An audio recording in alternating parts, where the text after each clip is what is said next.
അപ്പോൾ സഫയർ എന്ന് മാത്രമല്ല, നമുക്ക് ഏത് രത്നങ്ങളാണെങ്കിലും ഇപ്പോൾ സഫയർ ചെക്ക് ചെയ്തപ്പോൾ സഫയറിൽ പോയി നിന്നു, ആ സൂചി പോയി സഫയറിൽ പോയി നിന്നു. ഇനിയിപ്പോൾ നമ്മൾ ഒരു റൂബിയാ ചെക്ക് ചെയ്യുന്നത് വിചാരിക്കും. റൂബി ഇത് ക്രോസ് കുരിശിൽ പ്രതിനിധിക്കുന്ന ഒരു റൂബിയാണ്. അപ്പോൾ ഈ റൂബി ഒന്ന് ചെക്ക് ചെയ്ത് നോക്കാം. നമുക്ക് റൂബിയിൽ എന്താ ഇൻഡിക്കേറ്റ് ചെയ്യുന്നതെന്ന് നോക്കാം. കറക്റ്റ് റൂബിയിൽ വന്ന് നിന്നത്. ഡീറ്റെയിൽ ആയിട്ട് ഇതിന്റെ സർട്ടിഫിക്കറ്റ് എടുക്കണമെങ്കിൽ ഗവൺമെന്റ് ഓതറൈസ്ഡ് ലാബ് ഉണ്ട്. ഇപ്പം മൈനിങ് ആൻഡ് ജിയോളജി ഡയറക്ടറേറ്റ് ഉണ്ട് ട്രിവാൻഡ്രത്ത്. അതുപോലെ തൃശ്ശൂർ സൈഡുകളിൽ ഒരുപാട് ലാബ്സ് ഉണ്ട്.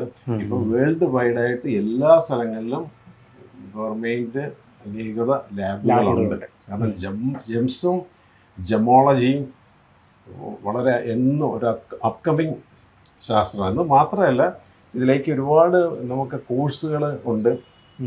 ഇത് ഡയമണ്ട് ഗ്രേഡിങ്, സോർട്ടിങ്, ഇങ്ങനെയൊക്കെ ഒരുപാട് തൊഴിൽ സാധ്യതകളുള്ള ഒരു മേഖലയും കൂടെയാണ് ഈ രത്നങ്ങൾ എന്ന് പറയുന്നത്. മനസ്സിലായില്ലേ? മിനറലോളജി പോലെ തന്നെ ജെമോളജി